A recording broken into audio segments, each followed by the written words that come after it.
1561 terpapar, 23. Sia-sia sudah ia meluangkan waktunya hanya demi omong kosong. Pelayan menerima uang Su Zijin.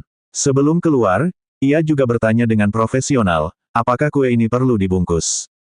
Bungkus apanya? Benar-benar bikin malu. Su Zijin tidak mendapatkan informasi yang diinginkannya. Dan kini bahkan senyuman yang selalu ada di wajahnya juga sudah menghilang. Ia benar-benar enggan berada di satu ruangan dengan wanita berkelas rendah ini 1 menit pun. Ia langsung merasa jijik dan malu saat memikirkan bahwa di dalam tubuhnya juga mengalir darah wanita itu. Wu Weimei sudah berusaha sekuat tenaga mendapatkan kesempatan untuk berduaan dengan Su Zijin. Ia mungkin melepaskan kesempatan ini begitu saja. Melihat Su Zijin mengambil tas dan keluar, ia pun segera maju dan menggenggam pergelangan tangan Su Zijin. Zijin, Nona Zijin, kamu. Wu Weimei belum sempat mengatakan apapun, tapi Su Zijin sudah melepaskan tangannya dengan jijik, lepaskan. Benar-benar buang-buang waktu. Wu Weimei terkejut. Tadi ketika Su Zijin bersamanya, meskipun ia bisa melihat keengganan dan memenuhinya dari mata Su Zijin, namun sikapnya masih baik. Tapi kenapa sekarang bisa jadi seperti ini? Wu Weimei sedikit permintaan. Bahkan ketika mau bertanya lagi, ia juga dengan tidak sengaja memanggilnya, Zijin, aku. Diam, kamu pikir kamu pantas memanggilku sok akrab begitu? Su Zijin menoleh dan melihat Wu Weimei. Seluruh tubuhnya kini gemetar karena terlalu marah. Dia seharusnya sudah tahu kalau dirinya tidak seharusnya melibatkan dirinya dengan keluarga Gu. Mau Wu Weimei ataupun Gu Qingsan, dua orang ini hanya membuat malu dan tak berguna. Wu Weimei dan Li Hongrui bagaikan langit dan bumi. Gu Qingsan juga tidak bisa dibandingkan dengan Su Zipei. Ia bahkan ingin segera menyuruh Wu Weimei setiap kali wanita itu menyebut dirinya. Wu Weimei benar-benar terkejut dengan munculnya Su Zijin yang penuh amarah. Ia bisa merasakan Su Zijin sangat peduli padanya. Hanya saja, ia selalu berpikiran bahwa darah lebih kental daripada udara. Bagaimanapun juga, Su Zijin adalah anak kandungnya. Kedepannya, apa kita masih bisa bertemu? Wu Weimei tidak berani terlalu menunjukkan perasaannya, ia bahkan mengatakan, bagaimanapun juga, saya pernah bekerja di rumah keluarga Su beberapa tahun. Kedepannya, memungkinkan kita bertemu di luar kalau ada waktu. Siapa yang ingin bertemu denganmu? Buat apa bertemu? Su Zijin sangat marah, bertemu mendengarmu memamerkan hubungan baik antara Gu Qingqing dan Leng Xicheng. Lalu apakah kamu juga akan menceritakan kegagalanku pada mereka? Menceritakan bahwa Zining sampai sekarang masih belum bisa melupakan Gu Qingqing. Bukan itu maksudku, sungguh. Wu Weimei terkejut, ia mundur beberapa langkah dan langsung terjatuh duduk di atas sofa. Buang-buang waktu saja. Su Zijin menatap tajam sampai Wu Weimei mundur. Ia sudah malas mau berbicara lagi dengannya. Su Zijin mengambil kuenya dan keluar dari clubhouse. Setelah sampai di tempat parkir, ia mencari mobilnya lalu masuk. Ia meletakkan tas dan kotak kuenya di kursi belakang dan menutup pintu mobil. Ia masih marah, dan melampiaskannya dengan memukul kemudi mobil dengan keras hingga tangannya memerah.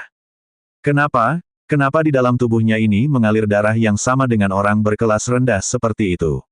Bahkan seluruh tubuhnya bisa merasakan sakit, bisa merasakan derita ini, juga keluar dari perut wanita kotor itu.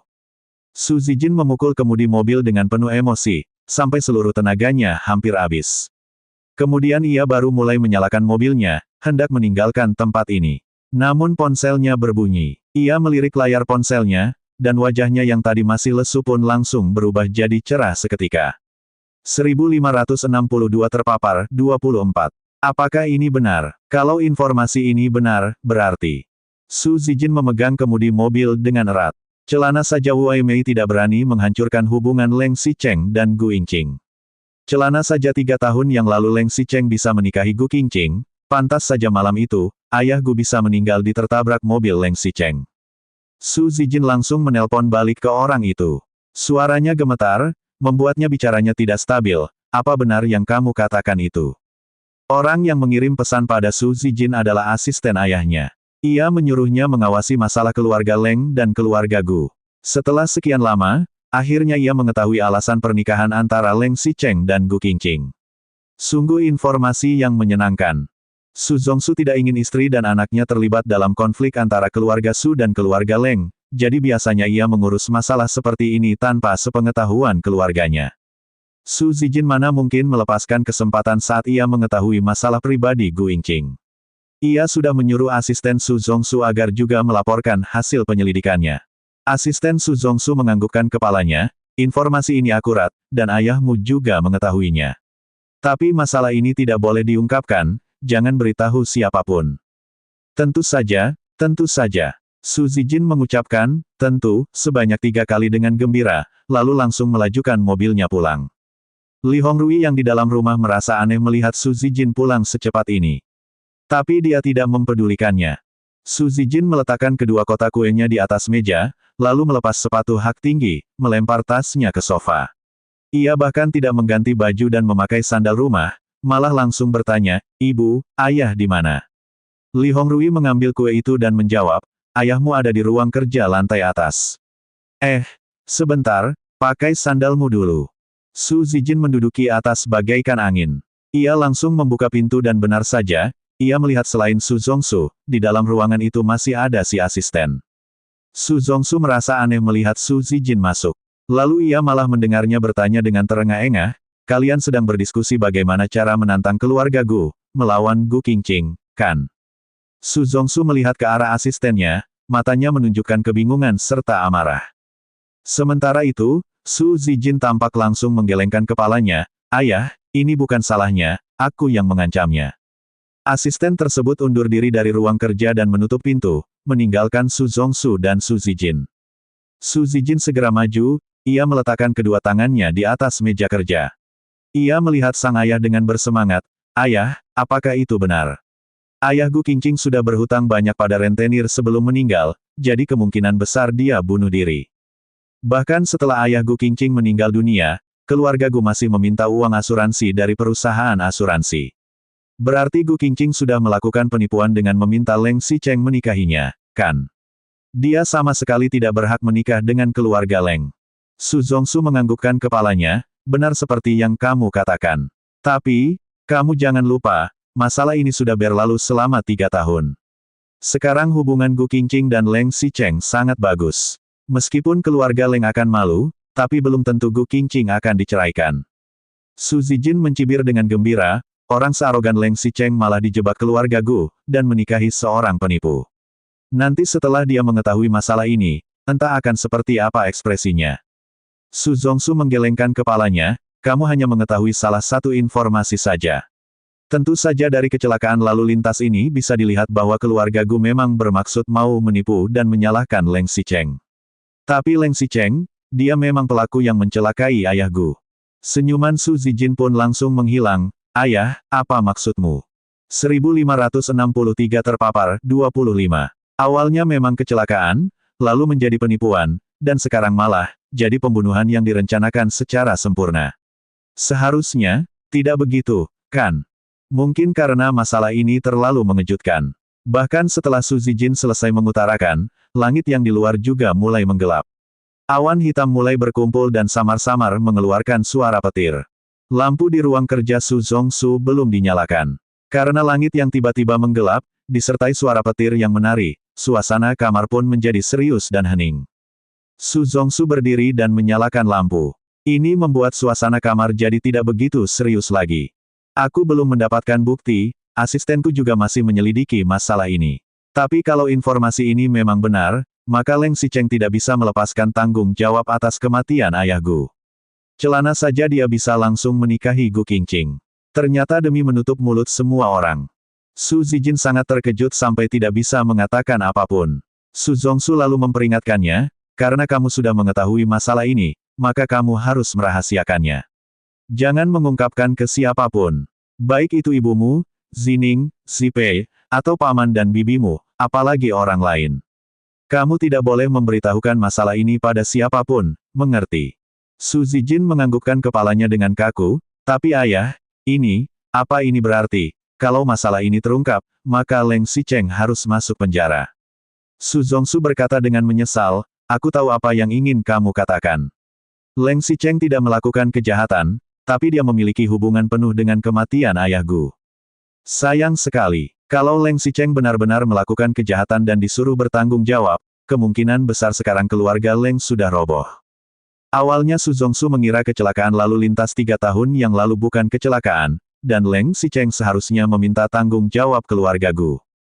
Ternyata itu semua memang bukan kecelakaan, melainkan kecelakaan yang direncanakan keluarga Gu.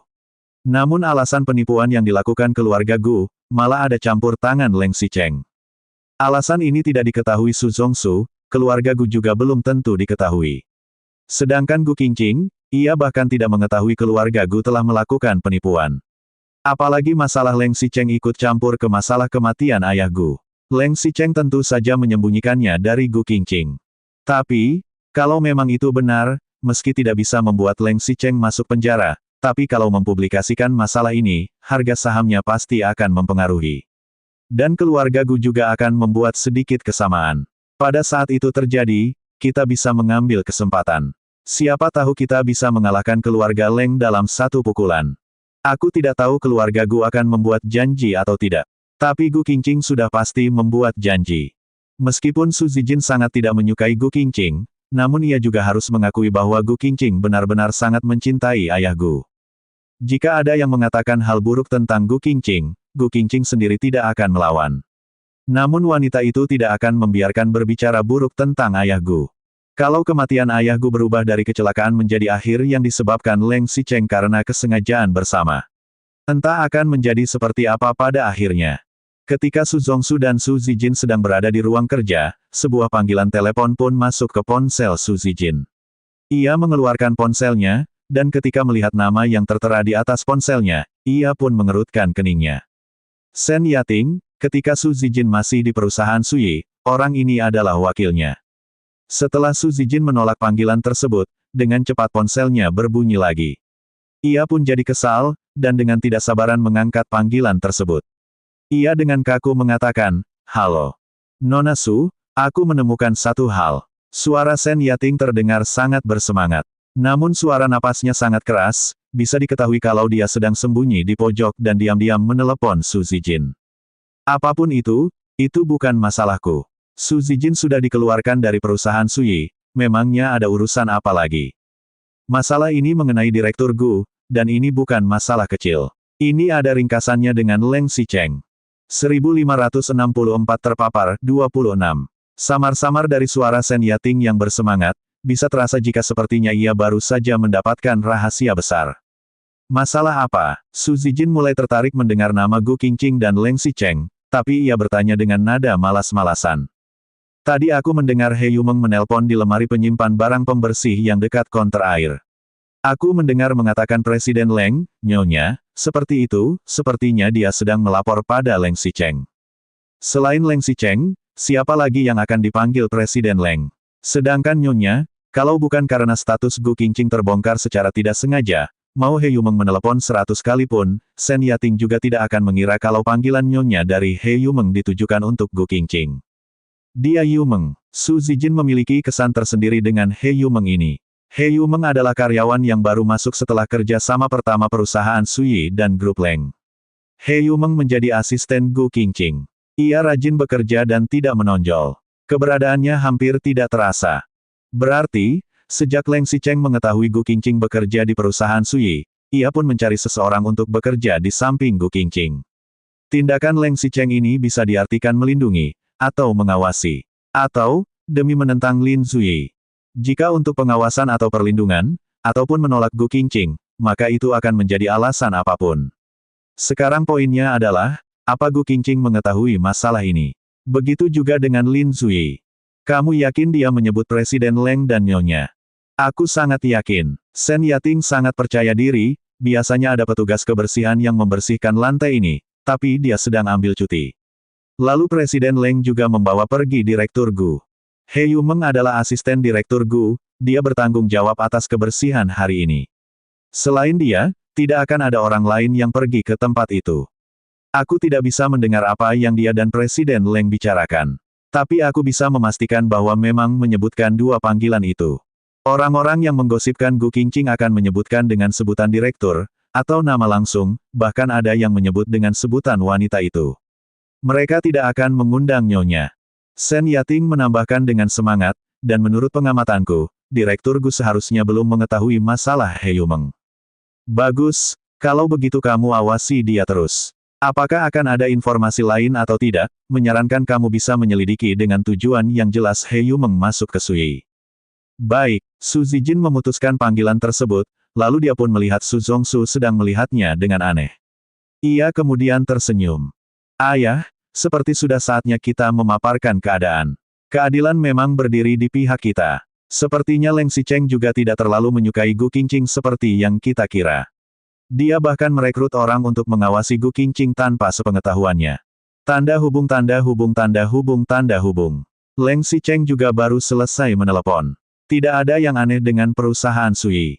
Lin Zui juga menggunakan segala cara untuk mengusir wartawan yang ada di lantai bawah gedung perusahaan. Kamu sedang apa? Tiba-tiba Gu Qingqing menamparkan Leng Xicheng dari belakang, bahkan dengan rasa penasaran melihat layar ponsel pria itu. Ah, tidak, dari Sekretaris Cheng, ada sedikit pekerjaan. Leng Xicheng menenangkan diri dengan cepat. Ia segera mematikan ponselnya dan menyimpannya ke dalam saku. Ia berdiri di atas balkon dan menoleh, "Ibu ada urusan apa mencari kita?" Kemudian Leng Xicheng membalikkan tubuhnya dan berjalan beberapa langkah. Iya, Gu Qingqing juga menganggukkan kepalanya, dan segera mengikuti Leng Xicheng. Namun saat baru maju, tiba-tiba ia mengerutkan keningnya. Nomor telepon yang ada di layar ponsel Leng Xicheng tadi, pagi tadi sepertinya Gu Qingqing juga pernah melihatnya. Siapa itu? Dari suaranya sepertinya seorang wanita. Ia merasa nomor ponsel itu sepertinya sangat familiar. 1565 terpapar, 27. Gu Qingqing sengaja maju dan merangkul lengan Leng Xicheng. Dengan nada bercanda ia mengatakan, "Tadi siapa yang meneleponmu? Aku sudah tahu loh, tadi itu suara seorang wanita." Ekspresi Leng Xicheng tampak sedikit berubah. Ia mungkin akan lebih tenang kalau tadi ia memang sedang menelepon wanita yang terlibat skandal bersamanya. Tapi tadi dia sedang berbicara dengan He Yumeng di telepon. He Yumeng adalah mata-mata yang ia suruh berada di samping Gu Qingqing, katanya untuk melindungi Gu Qingqing. Namun juga untuk mengawasi Gu Qingqing. Terutama gerak-gerik antara Gu Qingqing dan Lin Zui. Tidak, hanya seorang bawahan, dia sedang melaporkan sesuatu. Leng Xicheng melepaskan tangan Gu Qingqing dengan canggung. Ia bahkan berjalan keluar tanpa menunggu Gu Qingqing. Ia berjalan sambil berkata, "Bukankah tadi ibu sudah menyiapkan buah untuk kita di lantai bawah? Ayo turun." Gu Qingqing yang ditinggal di belakang merasa aneh. Ia jelas-jelas bisa merasakan kalau Leng Xicheng sengaja menghindar. Sejak hari pertama ia mengenal pria itu sampai sekarang, Leng Xicheng mana yang pernah menghindari sesuatu, mana yang pernah merasa bersalah. Lalu bagaimana menjelaskan kecanggungan Leng Xicheng Mimin? Gu Qingqing masih mengingat angka terakhir nomor telepon tadi. Ia lalu mengeluarkan ponselnya dan mencarinya di dalam kontaknya. Ia merasa kalau orang yang menelepon Leng Xicheng tadi adalah orang yang dikenalnya. Oleh karena itu, Leng Xicheng tidak ingin ia mengetahuinya. Dan benar saja, setelah mencari kontak dinya, ada dua nomor yang muncul. Satu milik He Yumeng, dan satunya lagi milik Su Zipei. Begitu Gu Qingqing melihat nama Su Zipei, ia secara otomatis mengabaikan He Yumeng, semua perhatiannya tertuju pada nama Su Zipei. Namun ini sungguh kebetulan, karena nomor telepon Su Zipei memang memiliki kesamaan dengan nomor tadi. Tapi bukan di angka terakhir, melainkan di tengah. Namun karena Gu Qingqing sudah memiliki asumsi tersendiri, ia secara otomatis mengira bahwa orang misterius yang menelepon Leng Xicheng adalah Su Zipei. Ia tahu kalau Su Zipei punya lebih dari satu nomor telepon. Ia merasa, orang seperti itu pasti akan memilih nomor yang hampir sama agar mudah diingat. Kecurigaan ini berlanjut sampai Villa Xishan. Gu Qingqing mengambil ponsel pribadi Leng Xicheng, bahkan sengaja memutar ponselnya. Dengan nada bercanda ia mengatakan, "Banyak yang bilang kalau ada banyak godaan yang menggodamu di luar. Jadi, ponselmu pasti memiliki banyak rahasia. Kamu tidak keberatan kalau aku melihat ponselmu kan?" Leng Xicheng merasa aneh sekaligus tertarik. Selama ini, hal yang paling ia inginkan adalah perhatian Gu Qingqing, meski hanya sedikit. Contohnya, seperti ketika ia berada di luar rumah, Gu Qingqing akan menelepon dan mencari tahu keberadaannya. Ponsel tersebut adalah ponsel pribadinya, dan yang mengetahui nomornya tidak lebih dari 20 orang. Kebanyakan dari mereka adalah keluarga. Leng Xicheng menganggukkan kepalanya, ia membuka kata sandi ponselnya, kemudian membuka buku kontak dan pesan. Lalu ia memberikan ponselnya pada Gu Qingqing, "Kamu yang utama saja, tipe ponselnya sama dengan milikmu. Memangnya bisa ada rahasia apa coba?" Gu Qingqing membuka ponsel Leng Xicheng. Ia pun menemukan banyak pesan suara, termasuk pesan antara Leng Xicheng dan Su Zipei. Kebanyakan inti pesan mereka berdua adalah menanyakan lokasi ruang rapat dan harus mengukur seperti apa di depan para direktur. Semua pesan tersebut bersifat masalah pekerjaan. Kalaupun ada masalah pribadi, paling hanya saling mentraktir makan saja. Selain itu hanya ada panggilan masuk darinya, orang tua Leng Xicheng, dan teman. Tidak ada wanita lain yang saling mengirim pesan dengan Leng Xicheng. Tapi, dia terus memeriksa buku ponsel Leng Xicheng. Ternyata, panggilan dengan nomor telepon misterius yang dilakukan Leng Xicheng tadi pagi sudah dihapus. 1566 Kekhawatiran 1. Gu Qingqing membuka album foto ponsel Leng Xicheng. Selain folder yang terkunci dengan kata sandi, ia dapat melihat semua foto yang lain. Tapi sebenarnya apa yang ada di dalam folder album yang terkunci ini? Angka 0. Tangan Gu Qingqing mengambil ponsel, namun kedua matanya kini penuh dengan awan hitam. Dia memang tahu kalau Leng Xicheng pernah bermain di luar, dan dia bisa merasa tidak nyaman. Itu karena dulu Leng Xicheng belum berjanji untuk setia padanya, dan juga tidak pernah meminta cinta darinya. Jadi meskipun dia merasa tidak enak, dia masih bisa menahannya. Namun sekarang, Leng Xicheng jelas-jelas sudah berjanji akan setia padanya. Ia juga meminta pria itu melindungi rumah tangga yang sudah mereka bangun dengan susah payah. Mau musuhnya Su Zipei ataupun orang lain, Gu Qingqing pasti akan melindungi pernikahan ini. Kamu kenapa? Setelah Leng Xicheng memberikan ponselnya ke Gu Qingqing, ia pun pergi mandi. Laki-laki kalau mandi sangatlah cepat. Ia keluar dari kamar mandi sambil mengeringkan rambutnya dengan handuk. Ketika melihat Gu Qingqing duduk di tepi tempat dengan ekspresi serius, ia pun sedikit terkejut. Oh, tidak, aku sedang mempertimbangkan masalah masuk kerja besok. Gu Qingqing meletakkan ponsel Leng Xicheng di samping. Melihat rambut Leng Xicheng yang masih basah, ia pun mengambilkan handuk kering dari samping dan membantu mengeringkan rambut. Leng Xicheng mengingatnya sekilas, lalu duduk di samping Gu Qingqing. Sebenarnya sekarang status Gu Qingqing juga menjadi masalah. Gu Qingqing tidak mungkin menjadi orang biasa lagi di perusahaan Sui. Sudah tidak memungkinkan lagi bagi Gu Qingqing untuk bekerja dengan damai. Bagaimana lintasannya? Di kontrak kali ini, akulah yang menjadi pemimpinnya. Bagaimanapun juga, proyek kali ini harus dimulai dan berakhir dengan lancar diterima. Setidaknya, aku akan menyelesaikan pekerjaanku dulu sebelum mempertimbangkan hal lain. Kini topiknya sudah beralih ke masalah pekerjaan, Gu Qingqing pun berpikir sejenak, tapi sekarang posisiku di perusahaan. Tidak masalah kalau kamu masih mau bekerja. Tapi setidaknya aku harus mengirim beberapa pengawal untuk melindungimu di sana. Aku tidak menolak hal lain, hanya takut wartawan-wartawan itu akan datang mengganggumu lagi. Lagi pula sekarang status Gu Qingqing sudah ketahuan, kedepannya kalau hamil, ia juga akan berhenti bekerja. Dengan begitu, Gu Qingqing bisa menjauh dari perusahaan Sui, dan He Yumeng juga bisa mundur. Gu Qingqing menganggukkan kepalanya. Ia mendongak dan melihat Leng Xicheng. Meski ekspresi Leng Xicheng tetap tenang, namun ia masih bisa melihat kekhawatiran di mata pria itu. Baiklah, Gu Qingqing melihat mata Leng Xicheng yang tenang, memancarkan kekhawatiran yang tulus. Ini membuatnya merasa terkejut sekaligus. Jika berpikir kembali, meskipun Leng Xicheng takut melapor kalau sampai Gu Qingqing akan dikepung wartawan. Namun kekhawatiran pria itu setidaknya menandakan bahwa ia memang sudah menganggap Gu Qingqing sebagai istrinya, dan salah satu bagian dari hidupnya. Masalah tadi seharusnya hanya kesalahpahaman saja kan? Kalau Leng Xicheng benar-benar selingkuh, dia tidak akan menyembunyikannya dari Gu Qingqing, kan? Mungkin benar seperti yang dikatakan pria itu. Telepon tadi hanyalah dari bawahannya yang membicarakan pekerjaan. Aku tahu. Jangan khawatir, aku tidak akan membuat masalah. Leng Xicheng juga menganggukkan kepalanya, lalu menepuk tangan Gu Qingqing. Sudah malam, ayo kita tidur. Gu Qingqing menganggukkan kepalanya, lalu membereskan kamar sebentar.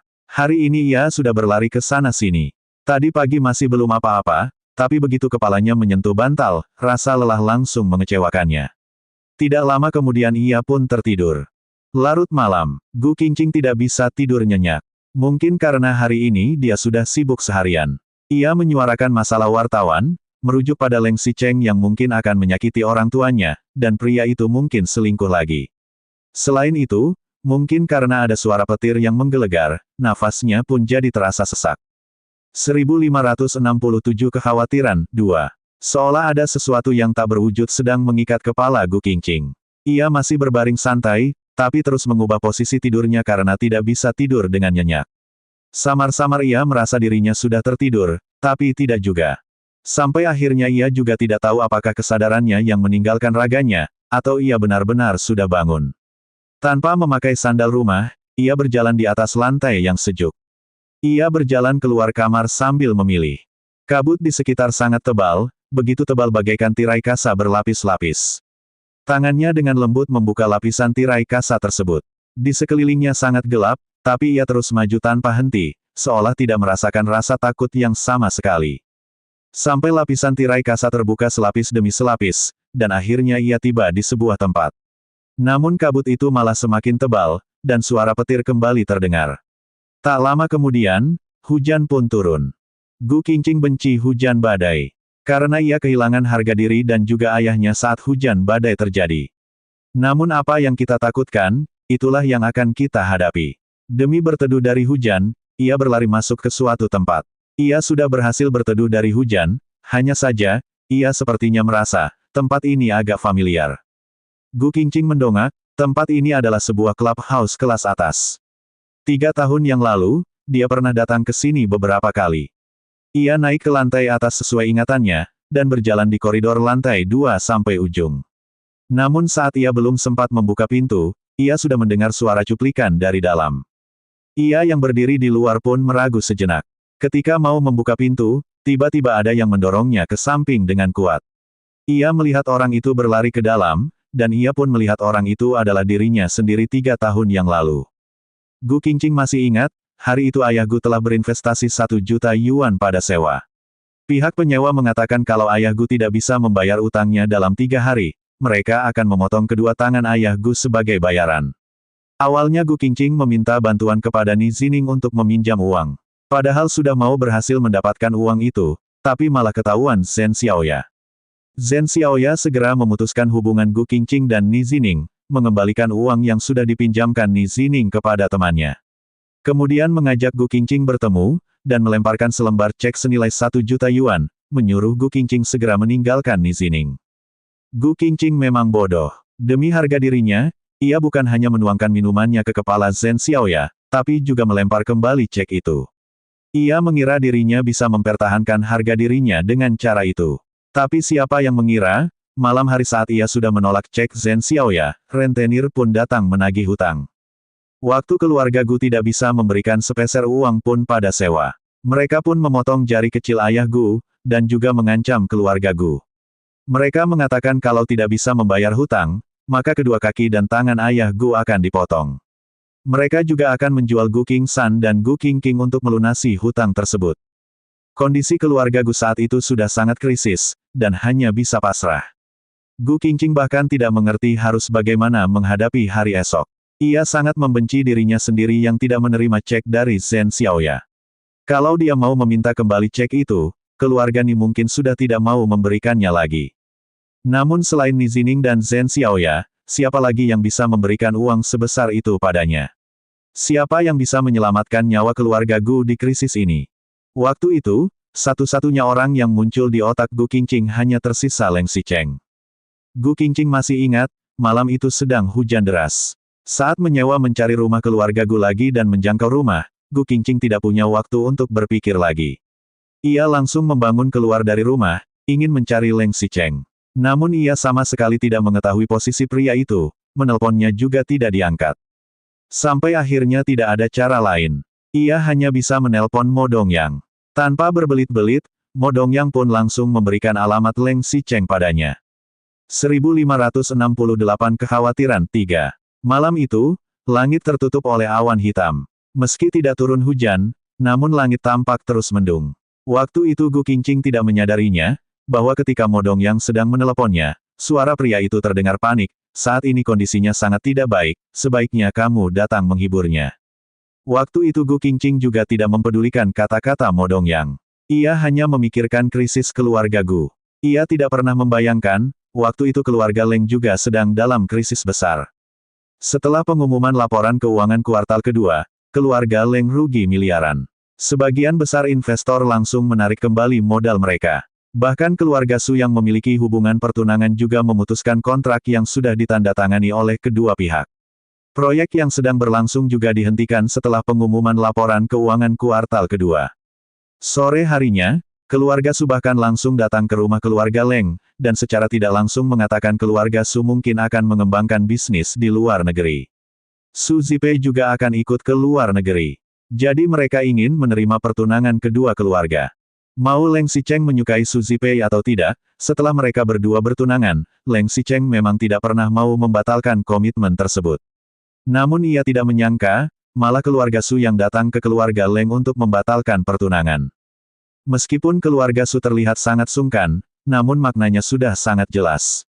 Keluarga Su merasa keluarga Leng sudah tidak mungkin bisa bangkit kembali. Setelah keluarga Leng bangkrut, Leng Xicheng mana yang mungkin cocok untuk anak yang cantik. Lelaki manapun yang menghadapi masalah ini, tentu merasa bahwa masalah ini adalah masalah besar. Meskipun 3 tahun yang lalu Modong yang masih belum mengetahui perasaan Leng Xicheng terhadap Gu Qingqing, namun ia adalah sahabat Leng Xicheng. Ia tetap bisa merasakan perbedaan sikap Leng Xicheng terhadap Gu Qingqing. Pada saat hubungan Leng Xicheng dan Su Zipei tegang, hubungan keluarga Leng dan keluarga Su juga sudah mau berpisah, di masa paling krisis keluarga Leng. Tentu akan lebih baik jika wanita yang disukai Leng Xicheng bisa datang menghibur. Namun ketika Gu Qingqing membuka pintu ruang pribadi yang dikatakan Modong Yang, ia hanya menemukan duplikatnya, dan tidak melihat sosok Leng Xicheng. Meskipun Gu Qingqing tidak terlihat menonjol, namun ia adalah teman Su Zipei dan Su Zijin, juga Ni Zining. Setiap kali acara pertemuan keluarga Su, Gu Qingqing pasti ada di sana, jadi para tuan muda ini pun mengenalnya. Bahkan ada beberapa yang berkata sambil tertawa. "Hei, bukankah ini wanita cantik di keluarga Su itu? Sini, ayo kita main bersama." Gu Qingqing terkejut, dan tiba-tiba Modong yang berjalan keluar dan berkata, "Tadi si Cheng masih di sini, dia tiba-tiba keluar. Sepertinya dia masih belum jauh.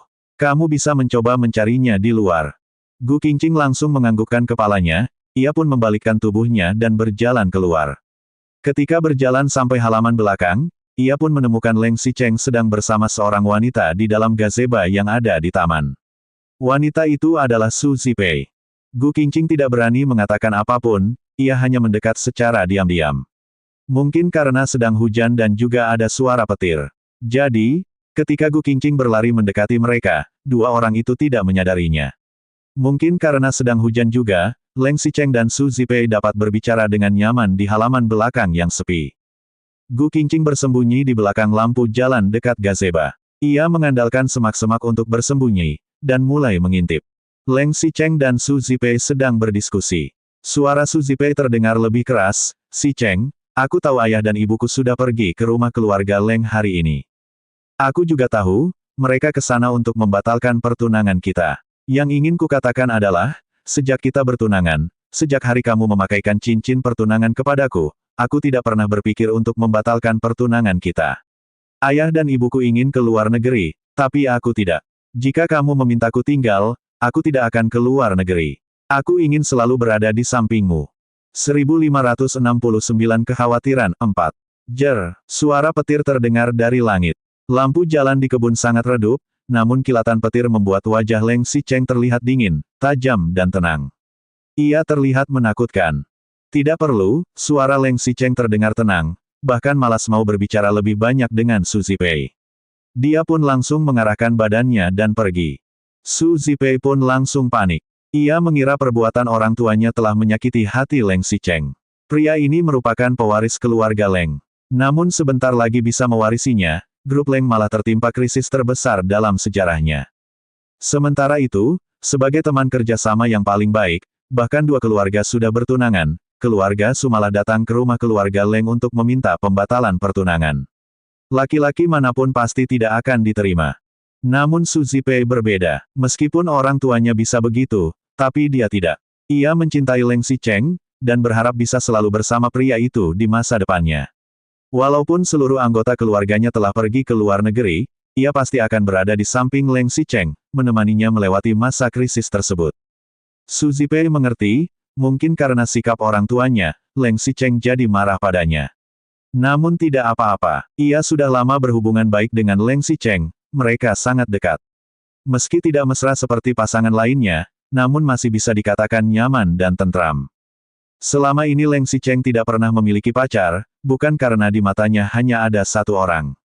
Lalu, karena sifatnya yang dingin dan arogan, itu malah membuatnya tidak bisa mengungkapkannya, kan? Su Zipei hidup di lingkungan kelas tinggi. Orang-orang yang dikenalnya memiliki sifat yang terbuka. Lelaki selain Leng Xicheng semuanya memanfaatkan keluarganya yang memiliki kekayaan dan kekuasaan, dan terus berganti pacar. Selama ini, Leng Xicheng hanya memilikinya seorang. Pria itu juga sangat berkemampuan. Sejak kecil ia sudah menjadi bos di kalangan anak-anak. Setelah diturunkan kepada perusahaan, Leng Xicheng pun menjadi lebih dewasa. Su Zipei tidak hanya sekadar menyukai Leng Xicheng, ia benar-benar tertarik pada pria itu. Semakin hari Su Zipei berada di samping Leng Xicheng, semakin ia terpesona dan terpesona pada pria tersebut. Su Zipei maju ke depan, ia langsung mengatakan, "Xicheng, aku tahu perbuatan orang tuaku sangat menyakitkan. Aku juga tidak menyangka, di masa krisis seperti ini, mereka hanya memikirkan keluarga Su saja. Tapi sekarang sudah zaman modern, bukan? Memangnya kenapa kalau pertunangan kita dibatalkan? Asal kita berdua mau, bahkan besok kita sudah bisa langsung menikah begitu biro urusan sipil buka."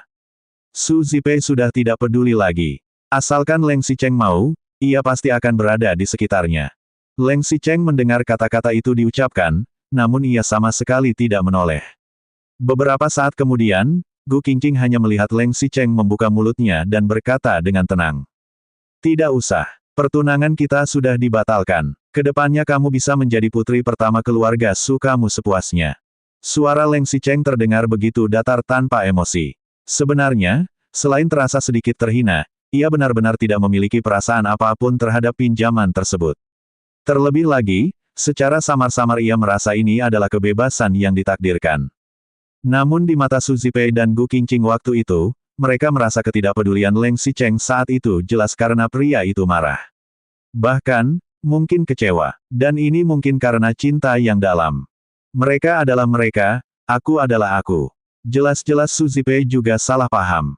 Dengan penuh emosi, ia berkata, "Xicheng, asal kamu menganggukkan kepalamu, asal kamu bilang kamu mau aku berada di sampingmu, aku pasti tidak akan pergi. Tapi aku tidak menyukaimu." Kalimat Leng Xicheng ini membuat Su Zipei tertegun. Secara refleks ia langsung berkata, "Tidak mungkin. Selama ini tidak ada wanita lain selain aku di sampingmu." 1570 Kekhawatiran, 5. Kata siapa? Tidak ada wanita lain di sampingku.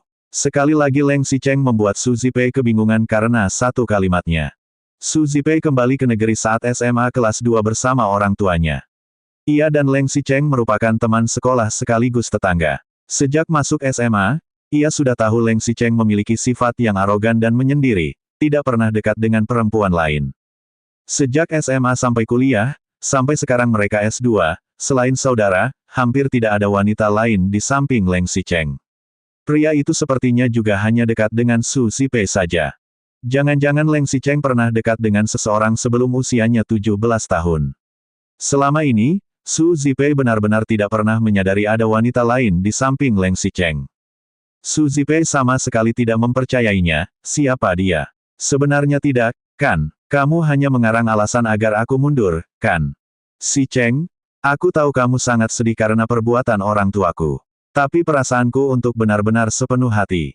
Aku hanya menyukaimu seorang, dan hanya ingin bersamamu. Hari ini aku datang mencarimu karena aku sudah mengambil keputusan.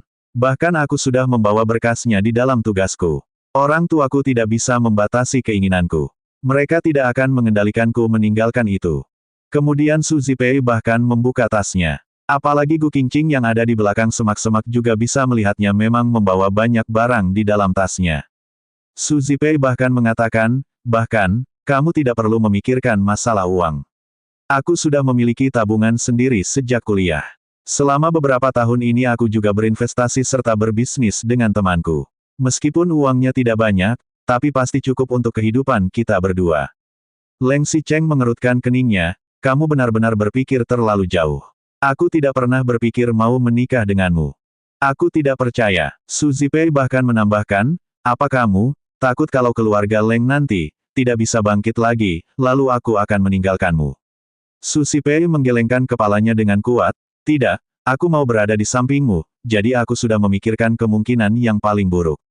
Bahkan jika suatu hari kamu tidak memiliki apapun, aku juga tidak akan menyalahkanmu. Kita bisa berjuang sama-sama. Kalau kamu sudah selesai bicara, aku mau pergi dulu. Leng Xicheng sudah malas mau berbicara dengan Su Zipei. Besok beberapa pemegang saham itu mau menarik kembali modal mereka, jadi pasti akan terjadi pemegang saham lagi. Hari ini Leng Xicheng bisa datang ke acara ceramah ini hanya dengan tujuan ingin berhubungan dengan para konglomerat, agar kedepannya jika keluarga Leng dalam keadaan darurat, mereka bisa membantu. Xicheng, Su Zipei tidak menyangka Leng Xicheng bisa pergi begitu saja. Ia maju ke depan dan tiba-tiba memeluk Leng Xicheng dari belakang. Ia memeluknya erat seraya berkata, "Xicheng, aku tahu perbuatan orang tuaku sangat keterlaluan. Aku juga tidak bisa mengarahkan pikiran mereka. Mereka sudah berkumpul dengan keluarga Leng saat krisis, bahkan menolak pertunangan kita. Tapi aku benar-benar menyukaimu sepenuh hati." Perasaan Gu Qingqing yang berdiri di belakang semak-semak terasa rumit ketika melihat adegan tersebut. Saat ini keluarga Gu juga sedang krisis, tidak punya uang, nyawa ayah Gu juga terancam. Namun sekarang perasaannya jauh lebih rumit lagi, bahkan dia tidak mengerti sebenarnya untuk apa dia berdiri di sini. Namun, Leng Xicheng melepaskan tangan Su Zipei yang memeluknya, dan mendorongnya. Di hadapan Su Zipei yang terkejut, Leng Xicheng sekali lagi berkata, "Su Zipei, maaf sekali. Pertunangan kita sudah dibatalkan, jadi kita berpisah saja. Karena aku tidak menyukaimu." Selanjutnya bab 1571 kekhawatiran 6.